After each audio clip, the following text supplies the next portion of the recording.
Hello everyone, and welcome to our presentation on Rethinking Malaysian Architectural Identity, a critical analysis. Malaysian architecture is a reflection of its multicultural roots, colonial past, and modern-day aspirations. However, defining a clear national architectural identity remains a complex and evolving challenge. In this study, we explore how cultural hybridity, regionalism, and globalization have shaped and continue to reshape the built environment in Malaysia. This is not merely a discussion about aesthetics, but about architecture as a cultural narrative, a socio-political statement, and an ecological response. As part of our research, we have chosen Rumah Penghulu Abu Zaman as our supporting case study. Although our discussion looks broadly at Malaysia architecture, this building serves as a valuable example of vernacular design, cultural symbolism, and climate responsiveness. We will refer to it throughout the video to support key points, and at the end, we will present visualization of the physical and 3D model we have created. Now, let's begin with our literature review on Malaysian architectural identity. Malaysian national architectural identity is shaped by historical, cultural, and socio-political influence, continuously evolving through the integration of traditional and modern elements.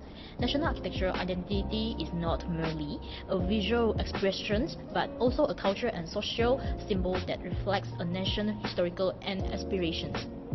Based on Ismail 2018, explore how Malaysian state mosque reflect national identity through religious and social-cultural influence.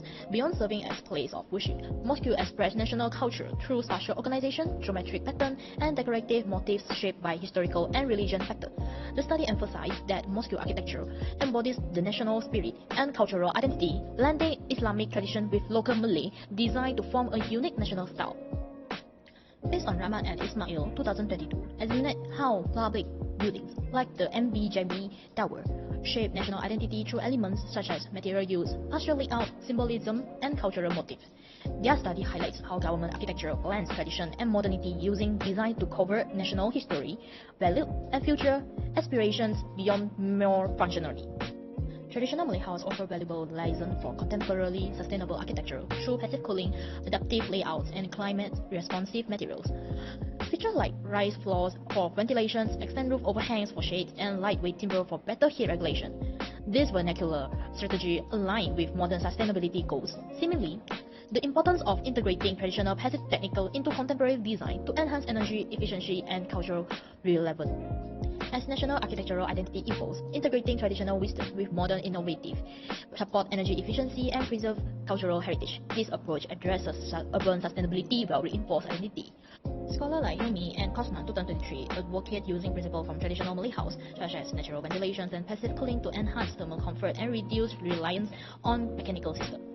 Rahman and Ismail 2022 noted that modern green buildings now incorporate sustainable timber, shading, and airflow systems to lower emission and improve comfort. Through this integration, national architectural identity can be preserved and advanced within modern context, fostering an architectural landscape that is both sustainable and rich in cultural depth. Moving forward, architectural design must strike a balance between globalization and local identity, ensuring that buildings meet contemporary needs while retaining historical and religious significance.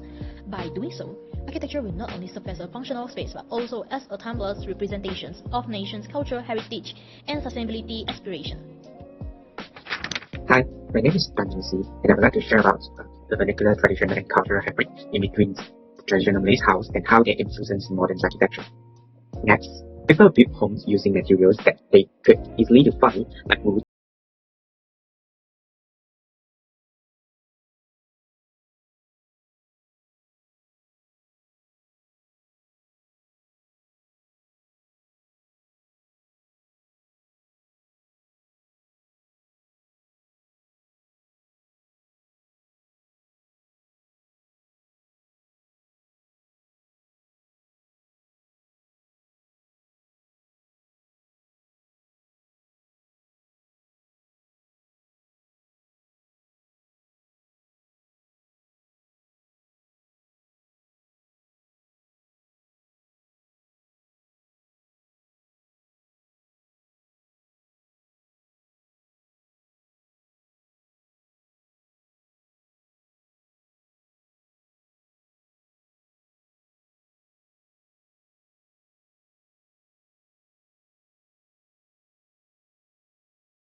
and glass.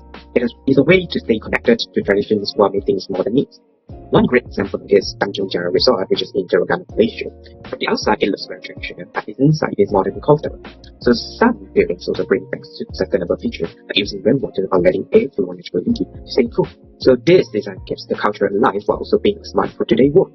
Thank you. Today, we will expose how traditional Malay architecture, particularly the Rumah Penghulu Abu Saman, continues to influence the formation of a Malaysian national style in contemporary architecture. By examining three key modern buildings, Menara Mensiniaga, Kampung Haji Headquarters, and Salingan House, we will see how the design values of these traditional houses are translated into new contexts. Menara Mensiniaga, a bioclimatic skyscraper in Selangor, is a prime example of how traditional environment strategy can be adapted for modern vertical architecture. Designed by Dr. Kenyon, the tower integrates passive cooling system, natural ventilation, and vertical landscapings to reduce reliance on mechanical systems. This strategy is closely encoded those seen in Rumah Penghulu Abu Saman, just like the traditional house, which is elevated and designed for airflow and through the buildings. Menara Mensiniaga used its spiral form and sky gardens to promote cross ventilation and reduce heat gain. The integration of greenery in both structures reflect a deep respect for harmony with the natural environment, a core principle in Malay vernacular design. Next, the Tabung Haji Headquarters, designed by Hijaz Kasturi, blends modernist aesthetics with cultural symbolism. One of its most distinctive features is its steeply pitched roof, a represent of the bumbung panjang seen in Rumah Penghulu Abu Saman. This roof design is not only symbolic but also functional, adding in rainwater's runoff and reducing the solar gains, much like in traditional Malay homes. Furthermore, the building incorporates open courtyards and open layouts, reflecting the spacious openness of Rumah Penghulu. These features allows for natural ventilations, just as in the traditional house, where large openings and open interior promotes airflow. By interpreting these elements in high-rise commercial settings, Kasturi shows how traditional forms can evolve while still remaining their essentials in the building. Next, we will talk about Jimmy Lim's Salingan House in Petaling Jaya, offers a more direct residential translation of Malay architectural values. Like Rumah Penghulu Abu Saman, this house features elevated flooring, which helps its cooling and protects against flooding, a practical response to Malaysia's tropical climate. The extensive use of timber, open layout, and large window in both houses enables natural lighting and thermal comfort, reducing the need of artificial systems. Jimmy Lim's designs embrace the idea of buildings in harmony with nature. Just as the traditional Malay house is initially connected to its surroundings, Salingan House demonstrates that cultural continuity can be maintained through material, spatial strategies, and environmental sensitivity. Across all three modern buildings, the architectural DNA of Rumah Penghulu Abu Saman is clearly present, not just in form or materials, but in philosophy. Each architect in their own way reinterprets the passive design strategy, climatic response, and cultural values embraced in these traditional Malay houses.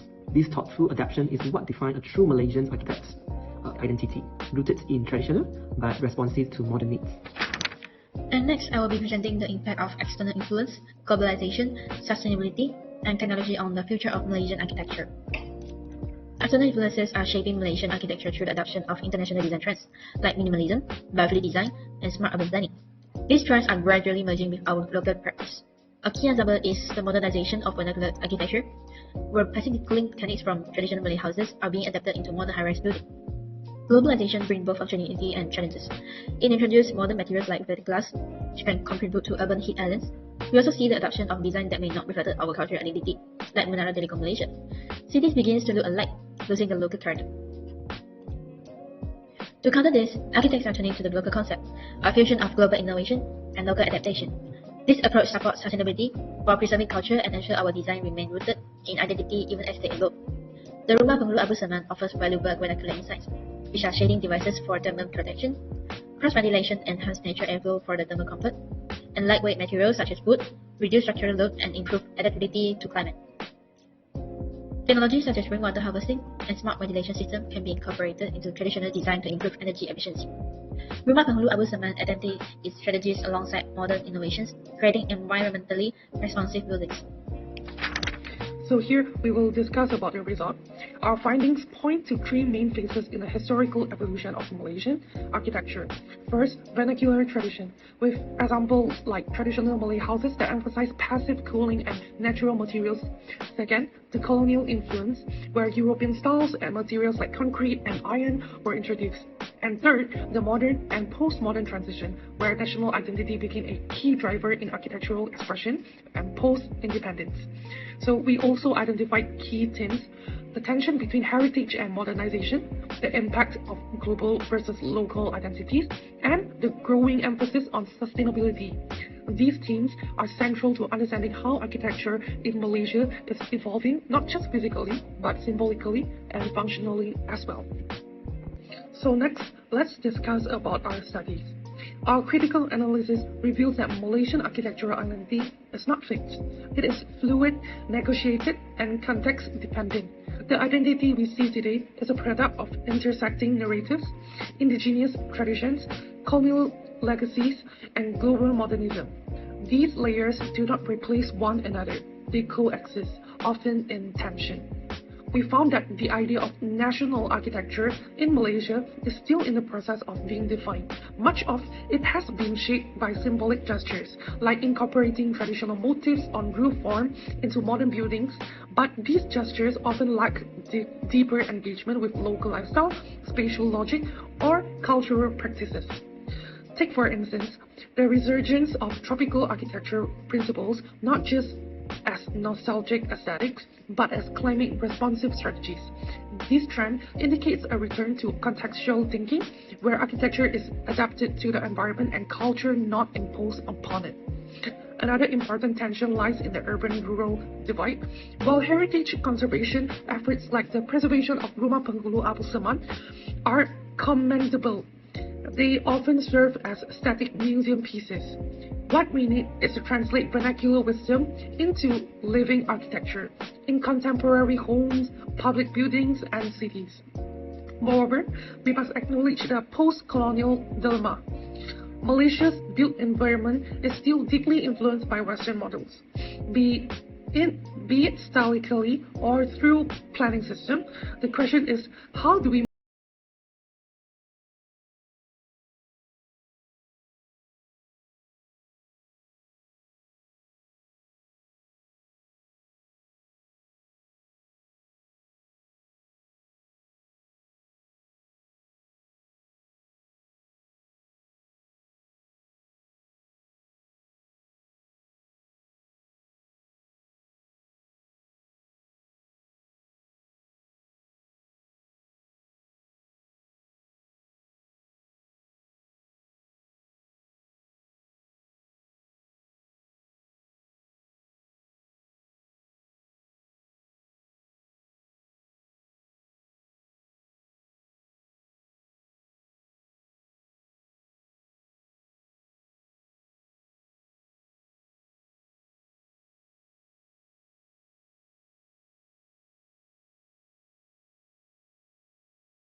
by blending form, function, and heritage, serving as a model for sustainable, context-responsive design. This 1:50 scale model highlights the importance of preserving traditional forms in modern architectural discourse. In conclusion, Malaysian architectural identity is shaped by three intertwined forces. First, vernacular traditions rooted in climate and local culture. Second, colonial influences which reshape building materials and urban forms. And lastly, modern aspirations reflecting Malaysians' vision for the future. The way forward lies in balancing tradition and modernity. To define a meaningful and distinct national style, we propose that context-driven design, which incorporates regionalism, cultural symbolism, and sustainability, is key to ensuring relevance in a globalized world. Ultimately, preserving our heritage while embracing innovation is not a contradiction, but a necessity. It is how Malaysian architecture can remain adaptive, grounded, and uniquely expressive of its identity. Thank you.